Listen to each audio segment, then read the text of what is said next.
오늘은 그 앤서미 영어 상담법에 대해서 설명을 드리려고 하는데요. 전에 한번 했었죠. 그거하고 거의 비슷합니다. 그런데 조금 더 좀 PPT를 수정해가지고 이렇게 그 설명을 드리려고 하니까요. 오늘 내용을 참고로 해가지고 각자 그 학원에서 학부모 상담을 해주시면 되겠습니다.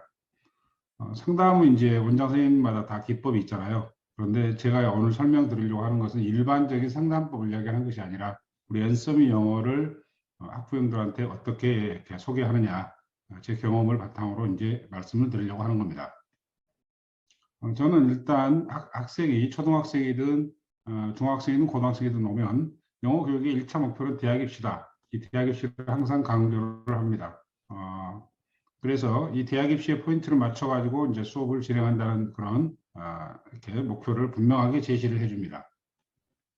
그래서 고등학교 내신이 이제 대학 입시를 결정하는데 그 고등학교 내신 영어의 상황을 이렇게 설명해 주면 되겠죠.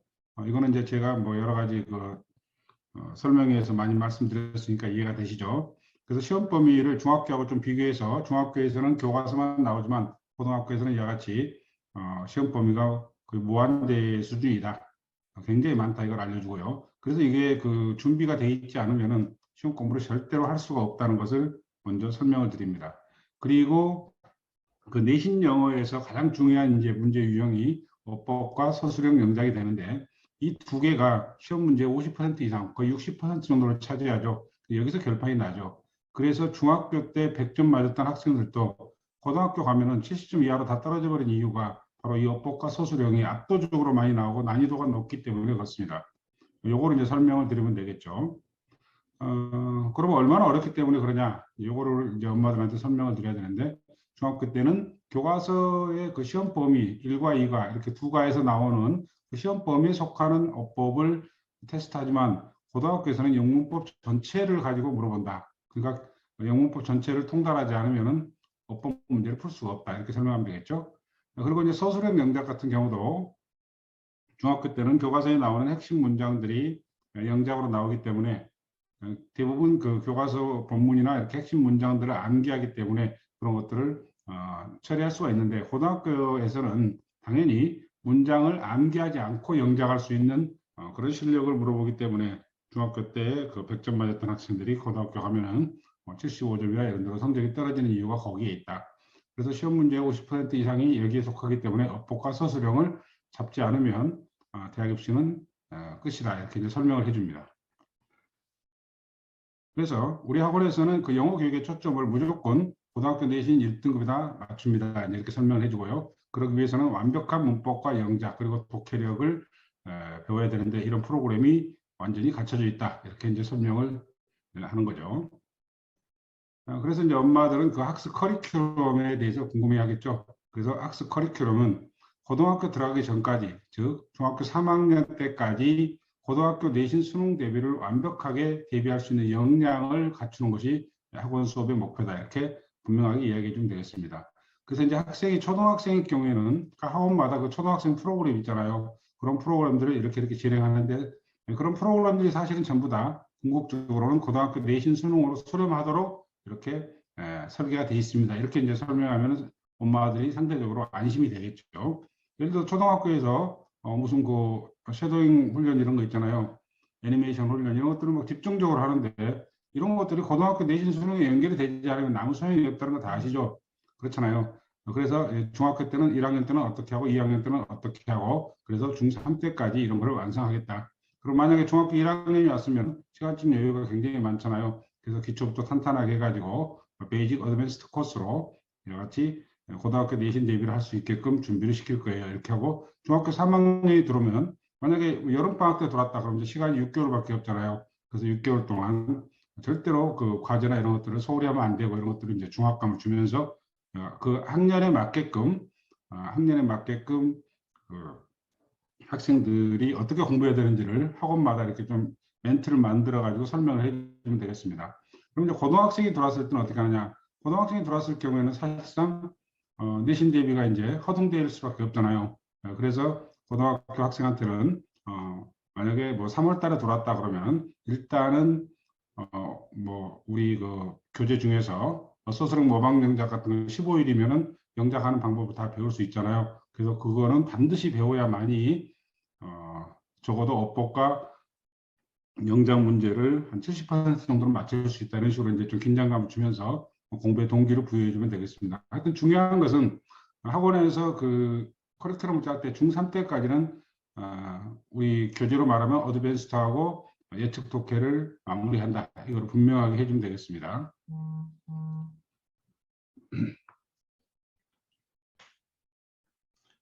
그러면 고등학교 내신 1등급이 이제 가장 중요한데 1등급의 조건은 뭐냐? 당연히 해석과 영작이 가능해야 되겠죠. 해석은 기본이고요. 영작이 가능해야 어법 문제와 서술형 영작을 풀 수가 있잖아요.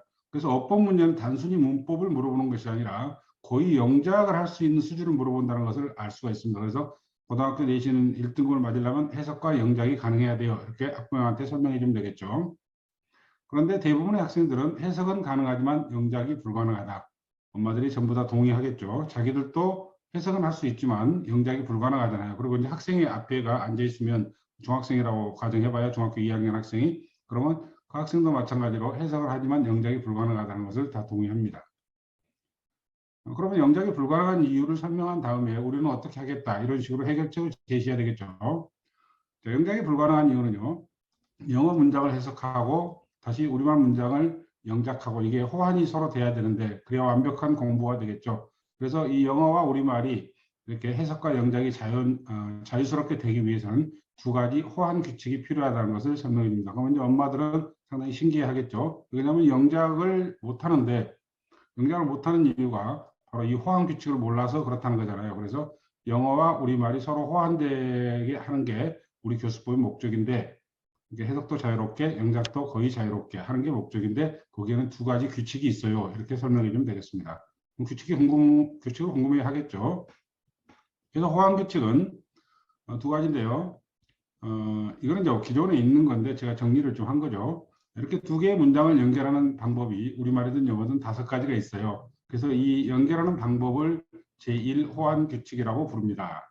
그런데 문장을 연결할 때 여기에 뭔가 연결 장치를 써야 두 문장이 연결되겠죠. 우리말의 토시 같은 거 그런 것들을 이렇게 4가지가 있는데요. 자, 이 4가지 연결 장치 중에서 어떤 걸 쓰느냐 이 규정이 제2 호환 규칙이 되는 거예요. 이렇게 설명해 주면 되겠습니다. 여기서는 시간을 너무 많이 끌 필요가 없어요.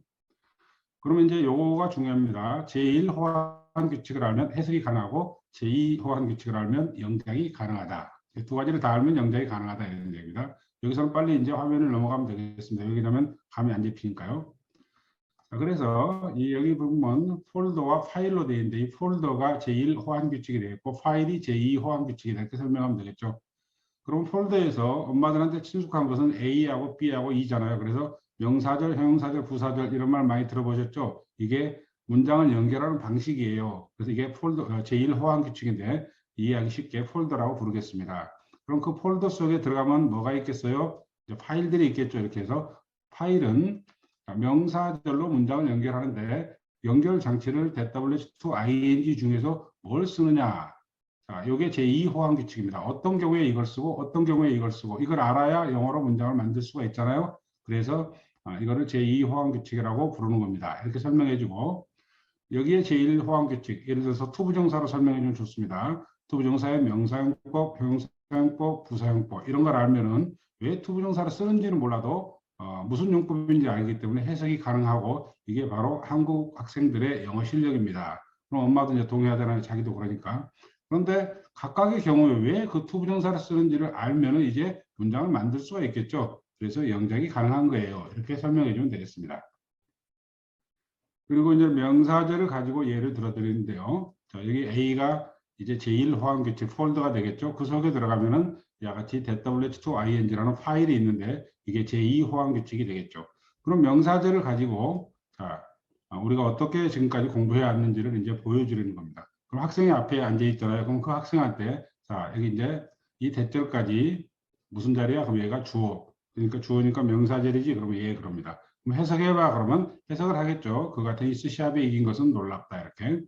두 번째 문장도 자, 이 투부정사가 무슨 용법이야? 그러면 아이가 대부분 다 알아요. 명사절 용법이야. 이렇게 합니다. 그럼 해석해봐. 그러면 내 꿈은 유명한 작가가 되는 것이야. 세 번째 문장도 자, 이게 뭐야? 그러면 동명사라고 부릅니다. 그래서 아이들이 다 알아요. 그녀의 직업은 영어를 가르치는 것이다. 이렇게 해석을 잘 합니다. 만약에 중학교 1학년이나 초등학생이 오면은요, 잘 모를 수도 있겠죠. 그럼 엄마가 이렇게, 제가 상담을 아가 옆에서 도와주면서 자, 그녀의 직업이 영어를 가르치는 것이다. 이런 뜻이잖아요. 이렇게 자기 엄마가 합니다. 이렇게 했을 경우에 우리는 지금 뭘 한 거죠? 이거 엄마한테 설명해 주는 겁니다. 자, 이게 명사절이라고 그랬고, 이건 투부정사의 명사용법이다. 이거는 동명사다. 정답 이제 명사란 말이 들어갔잖아요. 자, 이게 바로 폴더를 이야기하는 겁니다. 그리고 이 대시나 to나 ing가 왜 쓰였는지를 설명하지 않았기 때문에 이거는 파일에 들어가지 않아요. 이렇게 설명해 주면 되겠죠. 여기에 이제 WH를 뺀 것은요, 뭐 복잡하게 설명을 할 필요가 없잖아요. 그래서 이 세 개가 해석에 있어서 해석을 했을 때 그 영작을 다시 할 때 우리말로 비슷하기 때문에 세 개만 가지고 설명해 주면 됩니다. 이렇게 상담할 때는 우리가 필요에 의해서 발췌해서 그 핵심을 보여주면 되거든요. 그러면 지금 해석을 아주 잘했는데 그거가 영작이 되나 한번 해볼까 이렇게 한테 말한 다음에 이렇게 제1호환규칙과 제2호환규칙이 제대로 저장이 됐는지를 보여준다고 말씀을 드리고 학생한테 이걸 영작을 해보라고 하는 겁니다.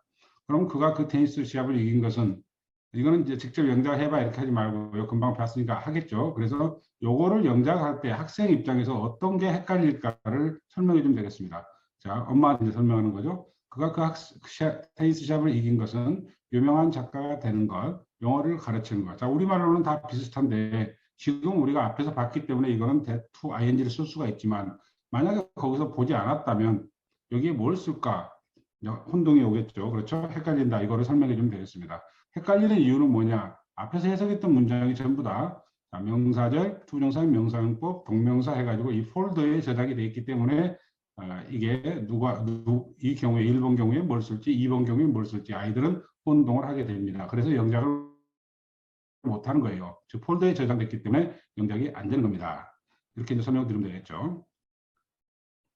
그러면 공부를 할 때 이 폴더를 거치지만 그 다음에 이 that, to, ing 이런 데 파일에다가 이 문장을 넣어주면 어떻겠어요? 그러면 정확하게 저장이 돼서 해석과 영작이 다 가능한 겁니다. 이걸 이제 설명해 주면 되겠죠. 자, 그러면 여기까지가 다시 주어인데 자, 이 경우에 왜 대수로 문장을 연결했느냐?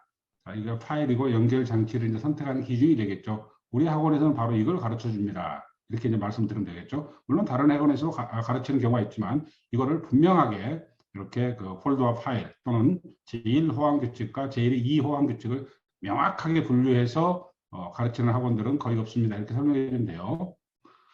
그래서 이제 구체적인 사실일 때는 대서를 쓰는 거야. 그가 그 테니스 시합을 이긴 건 진짜 이긴 거지? 얘한테 이제 물어보면 됩니다. 그러니까 대서를 쓰는 거야, 이렇게. 그 다음, 내 꿈은 유명한 작가가 되는 거야. 자, 아직 안 됐지, 얘야? 그러면, 예, 그러겠죠? 그러면 이제 그렇게 앞으로 일어날 일 또는 자기 생각을 이야기할 때는 투로 문장을 연결하는 거야. 그럼 얘가 이제 굉장히 몰입을 하게 됩니다. 처음 들어보잖아요, 이런 건. 그 다음에 그녀의 직업은 영어를 가르치는 거야. 어제도 가르쳤고, 오늘도 가르쳤고, 내일도 가르치겠지. 이렇게 맨날 하는 일들 또는 사실로 굳어진 일들 이런 것들은 ing를 쓰는 거야. 그럼 이제 3개 정도는 금방 기억할 수가 있잖아요. 그렇죠? 사람은 3개 정도는 쉽게 기억합니다. 자, 이렇게 해서 폴더와 파일을 정확하게 알려주고 그러면 이제 이 대시나 to나 ing로 자, 파일에 저장됐나 볼까 해가지고 이거를 이제 영작을 해보라고 합니다. 그럼 영어 문장 전체를 이렇게 해석하라 하지 말고 시간이 이제 상담은 빨리빨리 해야 되니까요. 자, 그가 그 테니스 시합을 이긴 것은 주어 자리에 문장이 들어가는데 뭘로 연결할 거야? 그럼 얘가 대시라고 이제 대답을 합니다. 그럼 왜 그래? 이렇게 물어보면 되겠죠. 그러면 진짜 이겼잖아요. 이렇게 하면 맞아. 구체적인 사실이니까 그렇게 하는 거야. 이렇게 하고 두 번째는 내 꿈은 유명한 작가가 되는 거야. 여기는 뭘로 연결할 거야? 그러면 to로 연결한다고 할 거예요. 그럼 왜? 그러면 앞으로 되는 거니까요. 그러면 맞는 거죠. 그리고 이것도 마찬가지로 ing인데 반복된 일이기 때문에 ing를 쓸 거예요. 이렇게. 그러면 엄마한테 이렇게 해주는 거예요. 자, 지금 전부 다 명사절이기 때문에 A라는 폴더를 거쳐서 이제 어떤 경우에 대시고 어떤 경우에 to고 어떤 경우에 ing인지 각 파일에 이게 저장되어 있기 때문에 이렇게 영작이 가능한 거예요. 이렇게 이제 설명을 해주면서 우리 학원에서는 바로 이렇게 폴더와 파일을 명확하게 분류해주기 때문에 해석한 문장들을 전부 다 영작을 다시 할 수 있는 겁니다. 이렇게 알려주면 되겠습니다. 그리고 이제 공부를 했을 경우에 이런 폴더 파일이 제1호환규칙과 제2호환규칙을 정확히 알면 어떤 효과가 있는지를 설명해 주면 좋겠죠. 그래서 비슷한 문장을 공부했을 때 마치 사진 찍듯이 이 기억장치, 폴더 파일에 자동으로 저장된다는 것을 한번 보여주면 좋습니다. 문장이 3개밖에 아니니까요. 시간적으로 많이 걸리지 않거든요. 그 첫 번째 문장을 해석해 볼까? 이제 얘하고 또 하는 거죠. 그러면 문제는 뭐야? 내가 시간과 돈이 없다는 것이야. 그럼 얘한테 물어봅니다. 자, 이거는 왜 대시야? 그러면 진짜 시간과 돈이 없잖아. 이렇게 하겠죠. 두 번째, 네 약속을 지키는 건 중요해. 해석하라 하면 이렇게 하겠죠. 그러면 여기는 왜 to를 썼을까? 그러면 이거는 미래라고 좀 이렇게 빨리 안 들어오잖아. 그래서 주관적인 생각, 내 생각을 이야기할 때는 이렇게 to를 쓰는 거야. 이렇게 하면 얘가 그렇구나 하고 이해가 되겠죠. 세 번째는 그의 취미는 공원에서 자전거 타는 것이야. 여기는 왜 ing를 썼을까 물어보면 아이가 취미니까 맨날 하잖아요. 이렇게 말하는 겁니다. 그리고 이제 바로 가서 자, 이걸 영작을 해보라고 합니다. 영작을 할 때 영어 문장을 다 하라 하지 말고 여기는 뭘 쓸까 이것만 물어보면 됩니다. 그리고 왜 썼는지만 확인해주면 엄마는 그걸 영작했다고 생각을 하겠죠. 자, 이거는 뭘로 쓸 거야? 연결할 거야? 그럼 애들 대시라고 그러겠죠. 그러면 항상 왜 그런지를 물어봐야 되겠죠. 금방 외워서 한 것이 아니라는 것을 엄마한테 증명을 해줘야 되잖아요. 그러면 얘가 자 구체적인 사실이니까요. 그러면 자, 엄마한테 얘기하면 되겠죠. 이 대시라는 파일에서 지금 이게 구체적인 사실이기 때문에 나는 대수로 쓸 거다. 이렇게 아이가 정보가 인출되는 거예요. 이렇게 설명해 주면 되겠죠. 여기는 왜 to를 쓸 거야? 그러면 얘가 주관적인 생각이잖아요. 역시 파일에서 나온다는 걸 알 수가 있죠. 이 세 개를 이렇게 설명해 주면 되겠습니다. 그래서 우리 학원의 이제 수업 방식을 요약을 해야 되겠죠. 그래서 해석과 영작이 가능하도록 5개의 폴더와 20개의 파일을 공부합니다. 즉 제1 호환 규칙과 제2 호환 규칙을 공부한다. 그리고 이것은 우리나라에서 유일하게 영작과 해석이 가능한 그런 호환 규칙으로서 우리 학원에서만 가르칩니다. 이렇게 약간 홍보를 하면 좋겠죠. 그래서 이제 공부 방식을 다시 한번 요약을 해주면 되겠죠. 자, 지금 보셨듯이 명사절 속에는 that, to, ing, wt 이런 것들이 있는데 이런 것들을 순차적으로 비교하면서 공부가 끝나면 다시 형용사절로 가서 다시 that, wt, to, ing를 왜 배우는지를 알려주고요. 그 다음에 명사 보충어에서도 마찬가지 이렇게 순차적으로 공부를 합니다. 그러면 예전에는 이 폴더, 즉 제1호환 규칙만 알아서 해석만 가능했는데 아이가 자, 제2호환 규칙을 하면 영작도 가능해서 공부의 흥미가 확 높아진다고 이렇게 설명을 해줘야 됩니다. 재밌잖아요. 자기가 문장을 만들 수 있기 때문에. 그리고 이 학습 효과를 이제 강조를 해야 되겠죠. 이렇게 공부하면 어떤 효과가 있느냐. 교과서 본문을 모두 해석하고 영작할 수가 있어요. 이렇게. 예를 들어서 한 페이지를 교과서 본문을 전부 다 폴더 파일로 분석을 한 다음에 우리말 해석지를 이렇게 한 두세 번 써보고 우리말 해석지를 줬을 경우에 한 페이지를 전부 다 영작을 할 수가 있어요. 지금까지는 그걸 외웠다면 이제는 자기 스스로 영작을 할 수가 있는 겁니다. 그래서 고등학교에 갔을 때 어법과 서술형 영작을 완벽하게 대비할 수 있다는 것을 설명해 주면 되겠습니다. 그래서 어드밴스드하고 베이직은 이와 같은 방식으로 엄마한테 상담을 하면 되겠습니다.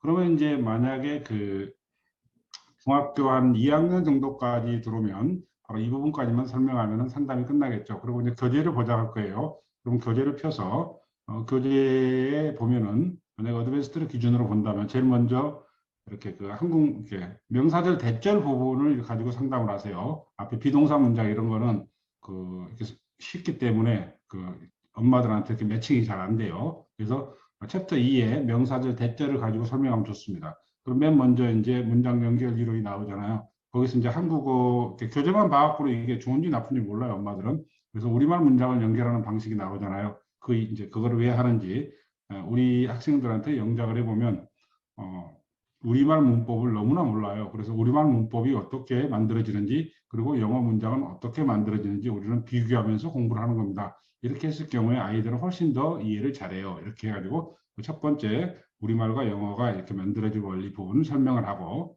그러면 이렇게 문장을 만들면 거기 이제 개념 학습이 있잖아요. 이 인트로 강의를 들으면서 이거를 개념 강의를 듣고 선생님이 확인을 해준 다음에 학생 스스로 교재를 공부하는 거 메타인지 훈련이라고 밑에 나오잖아요. 연습 문제. 그래서 그거를 공부하는 거예요. 그래서 우리가 이거를 선생님들이 알았는지 모르는지를 질문하면서 확인합니다. 그러면 이제 그게 끝나면 뭐 해야 되겠어요? 자, 이 제1 호환 규칙과 2 호환 규칙을 해석에 적용해서 해석하는 훈련을 하고 마지막으로 영작하는 훈련을 하고 그리고 중학교 2학년이나 1학년 이하 아이들은 시간적 여유가 있으니까 쉐도잉 훈련을 하는 겁니다. 그리고 이거가 제대로 이제 알았다고 하더라도 빠르게 반응하지 않으면 실력이라고 볼 수가 없어요. 모든 공부는 스피드잖아요. 스피드. 그래서 원아웃라는 프로그램을 이용해서 이제 그 속도를 높이는 그런 훈련을 진행합니다. 이렇게 원아웃을 잠깐 보여주면 되겠죠.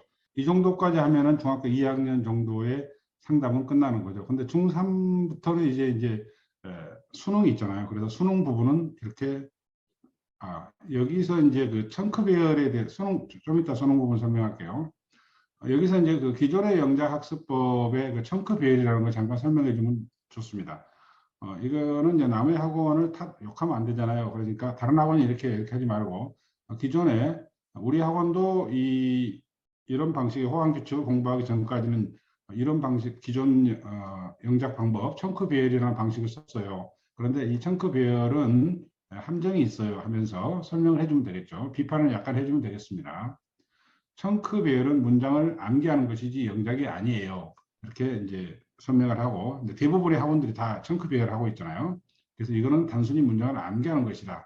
그래서 증명을 해줘야 되겠죠.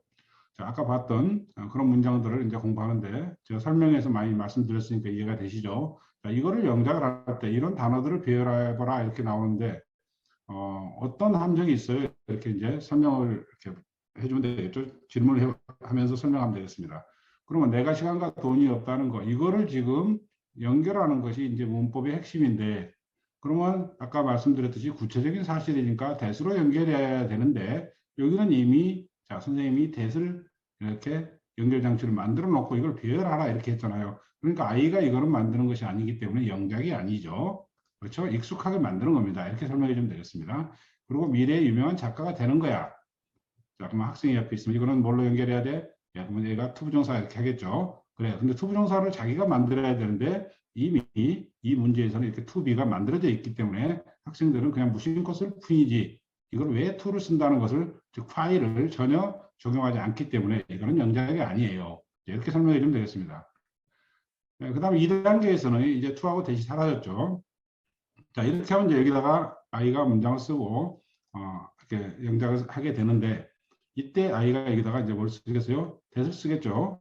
그렇죠? 이 that을 쓰는데 이 that은 아이가 파일에서 꺼내온 걸까요? 이렇게 물어보면 되겠어요. 엄마한테. 그러면 아니라고 그러겠죠. 왜요? 여기서 이미 봤잖아요. 그래서 앞에서 봤던 것을 외워서 쓰는 겁니다. 물론 여기도 투부정사를 쓰긴 쓰는데 앞에서 봤던 것을 외워서 쓰는 거죠. 마지막으로는 이제 우리하고 똑같이 이와 같이 영어 문장을 영작을 하게 되는데요. 학생들이 대부분 영작을 합니다. 그러면 이제 학교 시험 문제에 이 문제가 영작으로 나왔다면 전부 다 영작을 할 수가 있는 거죠. 그런데 이번에도 마찬가지로 이렇게 이제 영작이 됐을 때 대신나 투비를 썼는데 이것도 학생이 썼을까요? 그러면 엄마들이 이제 그때부터는 아니다고 이제 고개를 흔듭니다. 당연히 앞에서 봤기 때문에 애워서 쓴 거잖아요. 이와 같이 3단계로 이렇게 영작을 완성하는 거예요. 그런데 우리가 이렇게 살펴본 바와 같이 이거는 영작이 아니고 사실은 단계별로 암기를 하는 거죠. 한꺼번에 암기를 할 수가 없기 때문에 조금씩 이렇게 단어를 줄여가면서 암기한 거예요. 이렇게 설명해 주면 되겠죠. 그래서 이게 마지막 학부모들에게 보내지는 채점지고 이렇게 맞았다는 색연필로 동그라미가 쳐져 있잖아요. 그래서 여기서 엄마들은 우리 아이가 그 학원에서 영작도 하는구나 이렇게 착각을 하게 된다는 것을 알려주면 되겠습니다. 그리고 정리를 해주면 되겠죠. 이런 청크 비엘 훈련은 전혀 효과가 없는 건 아닌데 중학교 내신 대비까지는 가능합니다. 왜냐하면 시험 범위가 작기 때문에 이와 같은 방식으로 이렇게 익숙하게 해서 우선 시험 점수는 올릴 수가 있어요. 그런데 중요한 것은 아까 공부했던 중학교 교과서 본문 같은 경우는 총 1과 2가 하면 60개 정도 되는데 그 60개의 문장을 그렇게 전부 다 영작을 했는데 문제는 그 문장들이 아이의 머릿속에 실력으로 저장되는 것이 아니라 시험 때까지만 머릿속에 있다가 시험이 끝나면 다 사라지고 계속해서 고3 때까지 6년 동안 이와 같은 짓을 반복을 한다. 그래서 우리나라 학생들은 고등학교를 졸업해도 영어로 거의 문장을 쓰지 못하는 이상한 현상이 벌어진다. 이렇게 설명해 주면 되겠죠. 그런데 고등학교는 그러한 사실을 다 알고 있기 때문에 당연히 그 문장을 암기하지 않고 영작할 수 있는 능력을 테스트합니다. 이렇게 이제 설명해 주면 되겠죠. 그래서 고등학교 문장은 보통 300개가 넘기 때문에 그걸 전부 다 암기할 수가 없습니다. 그래서 문장을 암기하지 않고 영작할 수 있느냐 이 능력을 테스트하기 때문에 반드시 저희 학원에서 공부하는 그런 폴더와 파일, 즉 제1 호황규칙과 제2 호황규칙을 배울 필요가 있습니다. 그러면 지금까지 지금 중3인데 이런 방식으로 폴더와 파일, 호황규칙을 공부 안 한 학생은 어떻게 해요? 그 지금까지 공부한 게 전부 다 헛된 것이 아니고 다 중요한데 좀 이렇게 그 저장 상태가 이렇게 뒤섞여 있기 때문에 이거를 교정을 해주면 되니까 걱정할 필요가 없어요. 이와 같이 설명해 주면 되겠습니다. 여기까지가 이제 문법에 관련된 부분이고요. 그 다음에 이제 중3이나 또는 고등학교 2학년, 중학교 2학년에서도 공부를 좀 잘하고 이런 아이들의 엄마들은 모의고사나 수능은 어떻게 대비하나요? 이렇게 이제 물어보잖아요. 그런 경우에 이제 요거를 설명해 주면 되겠습니다. 그래서 수능 1등급의 조건은 문장 해석을 독해력으로 착각하면 안 된다. 이렇게 좀 단도직입적으로 머릿속에 심어주면 되겠습니다. 그러니까 자기가 문장을 해석할 수 있다는 것이 독해력이 아니다. 이거를 분명히 알려주면 되겠습니다. 그럼 엄마들은 이게 무슨 말인지 잘 이해가 안 되겠죠. 그래서 증명을 해줘야 되겠죠. 그럼 독해력이란 뭐냐? 딱 한마디로 이야기해서 주제를 요약할 수 있느냐. 근데 주제를 찾는 게 아니에요. 주제를 찾아가지고 해석하는 거, 그건 기본이고 주제를 요약할 수 있느냐. 그리고 예측을 하면서 독해할 수 있느냐. 이 두 가지라고 이렇게 딱 정해주면 되겠습니다. 그러면 이제 무슨 말인지 이해를 못하니까 보여줘야 되겠죠. 그래서 이제 수능 문제나 뭐 모의고사 문제 좀 쉬운 걸로 이렇게 저하고 똑같은 방식으로 만들어도 좋겠습니다. 그러니까 이 PPT는 다 드릴 텐데 요거는 참고 사항으로 이렇게 샘플로 보시고 그다음에 제 멘트나 이런 것도 샘플로 보시고 나라면 저기서 저렇게 하겠는데 왜 저런 식으로 설명하지 뭐 이런 게 있겠죠. 그거 수정해서 하시기 바랍니다. 자, 그래서 이런 문제가 있는데요. 자, 이 밑줄 친 부분이 의미하는 바로 가장 적절한 것은 이 문제를 푼다고 가정했을 때 엄마한테 이제 제기하는 거죠. 문제를 푼다고 가정했을 때 이게 해석이 다 되면은 풀 수 있을 것 같죠? 전혀 그렇지 않습니다. 이렇게. 그리고 이거를 이 많은 단어를 언제 해석하나요? 이거를 1분 30초에 해결해야 되는데 적어도 시간적 여유를 가지려면 1분 10초나 20초 이내에 끝내야 되는데 이걸 다 해석하고 단어가 막히고 그러면 해석 못하고 이런 식으로 공부해서는 안 됩니다. 수능은 그런 걸 물어보는 게 아니에요. 이렇게 설명해 주면 되겠죠. 그리고 이제 해석지를 보여줍니다. 자, 그러면 이 해석지를 보면은요, 한번 읽어보세요. 하면 이제 조금 막 이렇게 읽는 척 하겠죠. 자, 보세요. 이거 읽어봐도 무슨 말인지 알 수가 없습니다. 우리 말인데도 이해가 안 되는 겁니다. 그래서 해석은 독해력이 아니에요. 그럼 독해력은 뭐냐? 이걸 이제 설명해 주면 되겠죠. 자, 독해력은 아까 주제문 요약과 예측 독해라고 했잖아요. 그래서 주제문을 요약을 해야 돼요. 자, 아까 그 영어 문장을 해석하면 이렇게 되는데 이렇게 해석했다고 해서 주제를 아는 게 아닙니다. 이거를 자기 언어로 구어체로 아주 쉽게 요약을 해야 됩니다. 그래서 무엇에 관한 이야기를 왜 하는지를 이제 말하는데 여기서 이제 설명이 약간 길어져도 중3이나 공부 잘하는 중학교 2학년 엄마들이나 이런 사람들은 수능에 굉장히 관심이 많기 때문에 수능도 6% 정도밖에 1등급이 안 나오잖아요. 그래서 굉장히 관심이 많기 때문에 집중해서 듣게 됩니다.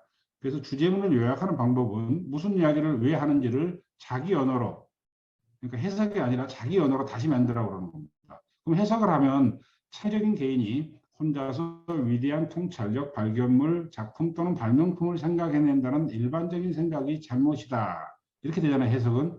근데 읽어봐도 뭔 말인지 빨리 정리가 안 되잖아요. 그래서 이거를 구어체로 자기 동생한테 설명할 수 있을 정도의 쉬운 말로 요약을 하라고 해야 되는 겁니다.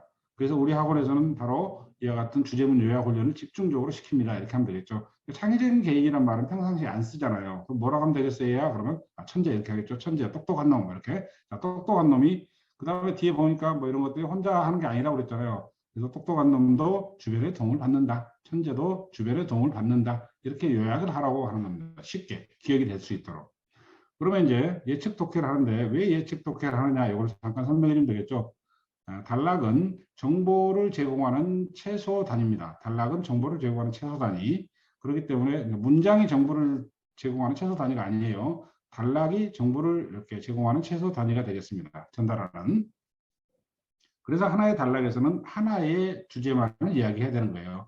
그래서 이 주제를 납득시키기 위해서 이제 똑같은 말을 계속 바꿔 쓰기로 설명을 하는 거예요. 이렇게 이제 설명해 주면 되겠죠. 자, 그래서 예측 독해를 보여줍니다. 그럼 여기 보면 창의성은 이렇게 나왔으니까 창의적인 개인은 이걸 똑같은 말인데 의미인데 바꿔쓰기 한 거죠.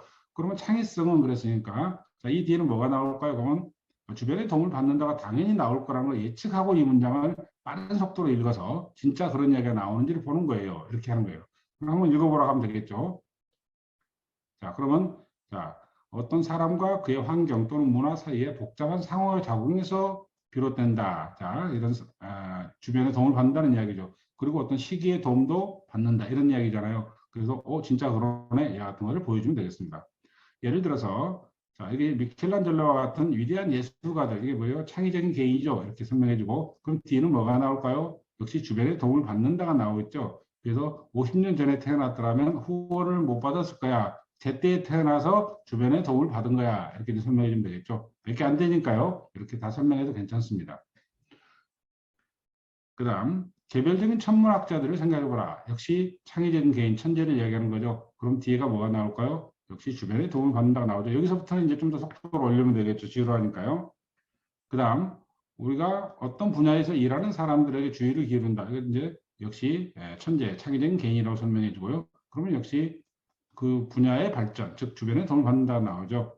자, 그 다음에 여기서 개인은 창의적인 개인이 되겠죠. 개인은 사슬의 한 연결고리, 과정의 한 단계일 뿐이다. 역시 A는 B다가 또 나오잖아요. 그래서 이와 같이 매칭이 돼가지고, 자, 여기 사슬의 한 연결고리, 과정의 한 단계. 자, 이거는,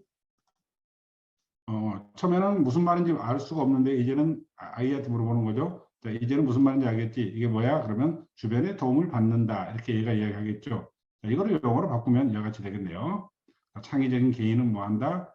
자, 그것에 필요한 조건, 주변의 도움이죠. 주변의 도움이 있을 때만 출연한다. 어때야? 그러면 재밌네요. 이제 이렇게 하겠죠. 이와 같이 독해력이라는 것은 주제문을 쉬운 말로 요약한 다음에 이렇게 예측 독해하는 것이 독해력이다. 그리고 수능은 그 예측 독해를 테스트한다는 것을 이렇게 보여주면 되겠습니다. 그럼 이제 수능 문제는 초급, 중급, 고급 문제가 있는데 초급 문제는 뭐요? 그 설명 단락, 상대방을 설득할 의도가 없는 설명 단락이 나오잖아요.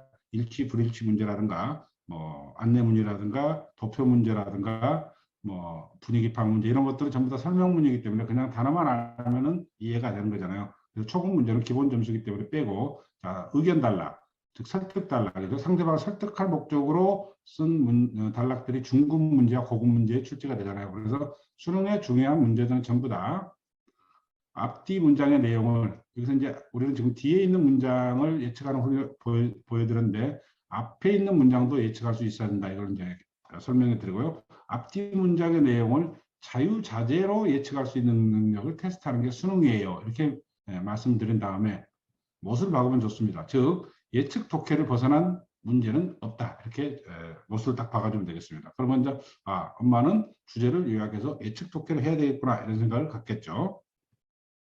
그리고 여기서 이제 여러 가지 예측 독해라는 프로그램이 있는데요. 요거를 뭐 다 보여줄 필요가 없습니다. 여기냐면 이제 임팩트 있게 수능이라면 뭐다 이것만 알려줬잖아요. 그러면 너네 학원에서는 도대체 어떻게 가르치는데 이걸 이제 궁금해할 거 아니에요. 그래서 이 독해력 완성을 위한 예측 독해 훈련을 해야 된다.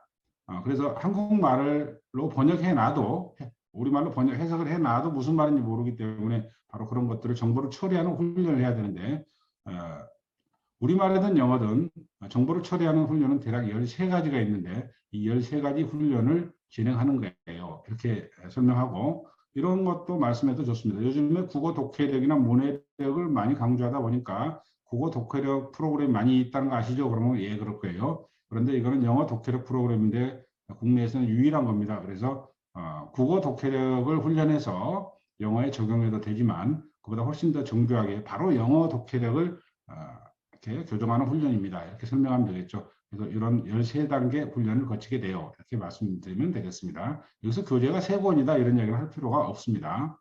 3권이다 그러면 아이고 언제 그걸 다 해 이렇게 할 거 아니에요. 그러니까 그런 걸 말씀드릴 필요는 없겠죠. 그래서 교재 3권을 공부하는 데는 약 2개월 정도 걸리죠. 2개월 정도 훈련을 완료하면 평균 약 25점 정도 상승을 해요. 그래서 우리 교재가 이렇게 좋아서 25점이 상승되는 게 아니라 아이가 능력이 있는데 그 능력을 제대로 발휘하지 못했는데 이 교재를 통해서 교정을 해줬기 때문에 바로 그게 급상승이 현상이 일어나는 거예요. 무슨 신기한 기술을 가르쳐 주는 게 아니다. 이걸 알려주고요. 그래서 아이의 어떤 재능을 폭발시켜 줘야 된다. 잠재력을 터뜨려 줘야 된다. 이런 차원에서 이렇게 포인트를 맞춰주면 되겠습니다. 그리고 고등학생의 경우에 이런 현상이 벌어지는데, 만약에 중학생 때부터 예측 독해를 하게 되면 그 예외 없이 열심히 훈련을 따라서 하면 다 1등급을 맞을 수가 있어요. 이렇게 정리를 해주면 되겠죠. 그러면 이제 여기서 일단 중3이나 고등학생들의 이제 그 상담이 끝나겠죠. 그런데 이제 엄마들 중에 단어는 어떻게 해요? 꼭 이거 물어보잖아요. 그렇죠? 단어는 몇 개씩 외워요? 뭐 이런 거 물어보잖아요. 그래서 그걸 물어봤을 경우에 단어 학습에 대해서 이해측 복화와 해석이라는 교재를 설명해 주면 되겠습니다. 뭐 원장 선생님들이 뭐 저보다 이런 건 더 잘하시니까요. 단어를 하루에 100개씩 외운다. 물론 좋은 방법이지만 시간 대비 노력 대비 그 효과가 떨어져요. 이렇게 설명한 다음에 그래서 저희 학원에서는 이 단어를 외우는데 그냥 단어 하나만 외우는 게 아니라 앞에서 말씀드렸던 예측 독해도 하고, 그리고 앞에서 공부했던 그런 해석 문법 이런 거 있잖아요. 제1, 2 호환 규칙 이런 것도 동시에 공부할 수 없을까? 이거를 통합적으로 공부할 수 없을까 해서 저희 학원에서는 예측 복화와 해석이라는 책을 씁니다. 이렇게 설명하면 되겠습니다.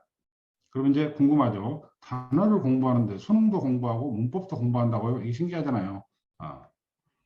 그래서 이제 5단계로 이렇게 진행이 되는 과정을 보여주면 되는데요. 처음부터 5단계를 하지 말고요. 그러면 이제 와 그렇게 복잡해요. 이렇게 하니까 제 1단계에서는 예측 독해와 어휘 예측을 한다. 이게 무슨 말인지 잘 모르겠죠. 그래서 하나 보여줍니다. 자, 이 문장을 읽으면 이 빈칸에 무슨 내용이 들어갈지 아이는 예측할 수가 있습니다. 이렇게. 그럼 여기는 뭐 긍정적인 내용이 들어가 이제 뭐 좀 대충 설명해주고 여기에 만약에 긍정적인 내용이다 이렇게 예측할 수가 있는 겁니다. 이게 예측 독해라고 이제 설명한 다음에 그러면 자기가 예측한 내용을 이렇게 확인해 보게 되는데요. 자, 긍정적인 이야기잖아요. 그렇죠? 전화 통화가 efficiently and prompt하게 되면은 그들이 그들이 원하는 걸 얻는다 그랬으니까 분명히 이건 좋은 거겠죠. 긍정적인 내용이에요. 그럼 여기서 이 두 개의 단어를 모른다고 가정해 보자. 뭔가 긍정적인 뜻이겠죠. 그렇죠? 그래서 이게 긍정적인 뜻, 이거를 이렇게 일단 아는 것이 중요합니다. 그래서 이걸 어휘라고 하는데 학생들은 거의 뭐 한 8, 90% 이상은 이 내용을 전부 다 예측을 할 수가 있어요. 그래서 단어를 몰라도 수능 독해를 할 수 있어요. 즉 단어를 몰라도 예측 독해를 할 수 있는 거예요. 우리말의 단어를 몰라도 우리가 글을 계속 읽듯이 영어도 그렇게 읽어야 되는 거예요. 그런데 만약에 해석에 의존하게 되면 이런 단어를 모르면 어때요? 공포감이 생기겠죠. 무섭잖아요. 모르는 단어가 2개나 버티고 있으면. 그래서 애들이 공부가 재미가 없고 좌절을 하게 되는 겁니다. 그래서 예측 독해를 시켜야 돼요. 자, 정리하면 이 파란색 글씨 부분에 긍정적인 내용이 올 거라는 것을 예측했기 때문에 거기에 나와 있는 단어들도 긍정적이어야 되겠죠. 그리고 이거를 최대한 자기가 지금까지 주워 들었던 모든 실력을 동원해서 단어를 뜻을 예측해 보는 겁니다. 이렇게 이제 설명해 주면 되겠죠. 그래서 요거를 한 2개 보여주는 거예요. 너무 많이 보여주면 지루하니까요. 자, 그래서 이번에는 이제 전화 개통이 되는데 그들을 즐겁게 하는 방식으로 이렇게 돼 있잖아요. 그렇죠? 그럼 여기 이제 세미콜론 있으니까 똑같은 이야기 나오겠죠. 그래서 not only efficiency 뿐만 아니라 자, courtesy and consideration 이렇게 돼 있으니까 자, 이거는 이제 효율성이었으니까 얘가 이제 뭐가 되겠어요? 자, 그들을 기쁘게 하는 방식이 되겠죠. 그렇죠? 이 앞에서 효율성과 친절함 이렇게 예측했잖아요. 그래서 이게 뭔가 기쁘게 하는 방법일 때 뭘까? 이걸 이제 뜻을 예측해봐라 이런 얘기잖아요. 그렇죠? 이와 같은 방식으로 어휘를 먼저 예측한 다음에 그리고 이거를 나중에 정답을 보고서 진짜 뜻을 이렇게 맞춰가면 거의 비슷하게 예측이 되기 때문에 애들이 굉장히 재밌어하고 이 이야기 속에서 이거를 공부하기 때문에 훨씬 더 현실감이 있고 체감이 되는 거예요. 이와 같이 어휘 예측 훈련에 대해서 소개를 합니다. 두 번째는 이제 단어를 외워야 되잖아요. 외울 때 그냥 이렇게 연습장에다 30분씩 써가지고 외워도 되지만 문맥 속에서 즉 문장 속에서 외우는 게 좋다. 이거를 설명을 드리고 그래서 문장 속에서 공부할 때는 당연히 코드 판단, 이 코드 판단이 이제 폴더와 파일이라고 말씀을 드리면 되겠죠. 그래서 코드 판단을 하면서 우리말로 정확하게 옮기는 훈련도 하면서 단어를 공부하는 거예요. 이렇게 설명해 주면 되겠습니다. 그래서 이제 교재를 펴서 보여줘도 되고요. 자, 여기 보면은 여기 문장이 연결되어 있는 거예요. 그럼 여기다가 이제 아까 우리가 앞에서 봤던 그런 폴더 있잖아요. 즉 제1 호감 규칙. 얘는 뭐 예를 들어서 명사절이냐 형용사절이냐 이걸 애들이 이제 판단해 가면서 그리고 해석을 할 때 애들은 적당히 하는 버릇이 있기 때문에 이같이 우리 책에는 토시가 다 주어집니다. 이 토시를 그러니까 대중이 우리에게 가지고 있는 판단 중에 하나는 이렇게 매끄럽게 할 수 있는 훈련을 시키는 겁니다. 물론 아이들이 성적에 따라서 스스로 할 수 있는 경우도 있지만 60% 정도 학생들은 이런 부분을 잘 못합니다. 그래서 이렇게 정확하게 해석하는 훈련을 동시에 시키면서 이 속에 나와 있는 이런 단어들을 앞에서 공부했던 단어, 예측했던 단어들을 공부하게 됩니다. 이렇게 설명해 주면 되겠죠. 그래서 2개 정도를 보여주고요. 그럼 3단계에서는 어떻게 하느냐? 자, 3단계에서는 이번에는 자, 제1호환규칙, 즉 폴더를 지금 제가 다 써놨죠. 이 폴더들을 보고서 아이가 스스로 이제 토시가 없죠. 스스로 토시를 붙여가면서 정확하게 해석할 수 있는 훈련을 시키는 겁니다. 이 과정 속에서 해석을 쓰는 과정 속에서 아까 예측했던 암기했던 그런 단어들을 이제 문장 속에서 외우게 됩니다. 이렇게 설명해 주면 되겠죠. 그리고 4단계에서는 이제 해석 자동화 훈련이라는 걸 하는데 지금까지 이제 공부가 다 됐잖아요. 그러면 이 영어 문장을 읽을 때 여기에 들어있는 이런 그 제1호환 규칙 이런 게 있잖아요. 여기는 이제 뭐 예를 들어서 형용사 자리고 이것은 명사 자리고 이렇게 하는데 이런 것들을 그냥 보면서 우리말을 읽듯이 대중이 우리에게 갖는 판단 중에 하나는 우리의 서비스, 전화 서비스가 좋은지 여부이다. 이렇게 그냥 자동으로 그 제1호환 규칙과 제2호환 규칙이 적용돼 가지고 자동으로 이렇게 해석이 코드 판단과 이렇게 토시 연계 이런 것들이 자동화될 때까지 이 단락들을 반복해서 읽으면서 그 속에 들어있는 아까 나왔던 그런 단어들을 전부 다 암기하게 됩니다. 그리고 우리 학원 선생님들이 바로 이 부분을 점검을 하게 됩니다. 이렇게 설명해 주면 되겠죠. 그 다음에 단어 테스트는 저희 학원에서는 단어를 테스트할 때 지금 여기 4단계에서 이런 훈련을 하게 되면 이 내용이 하나의 사건으로 또는 어떤 이미지로서 저장이 됩니다. 그러니까 이 이야기는 뭔가 전화 개통을 하는 방식에 있어서 뭔가 사람들을 즐겁게 하는 방식으로 개통해야 된다. 이런 이야기잖아요. 이 스토리텔링이 들어가 있잖아요. 그래서 이거를 단서라고 부르는데 저희 학원의 교재에는 전부 다 이렇게 아이들이 그 내용을 이렇게 상상해낼 수 있도록 기억해낼 수 있도록 이렇게 단서를 제공해주는 방식으로 테스트를 합니다. 자, 그러면 이제 이 단서를 딱 보면 그 전화 서비스에 관한 이야기, 그럼 여기 나와 있던 efficiency나 prompt 뭐 이런 거 자기가 다 외웠던 단어들이잖아요. 그래서 이런 것들을 순간적으로 전부 다 보고 이렇게 생각나게끔 이런 방식으로 단어 테스트를 하는데 이 단어 테스트는 주기별로 저희 학원에서는 뭐 3단원이 끝날 때마다 한 번씩 테스트를 하는데 그때 앞에서 외웠던 단어들은 어떤 방식으로 이렇게 누가적으로 누적해서 이렇게 테스트하는지 이런 것들을 설명을 해주면 되겠습니다.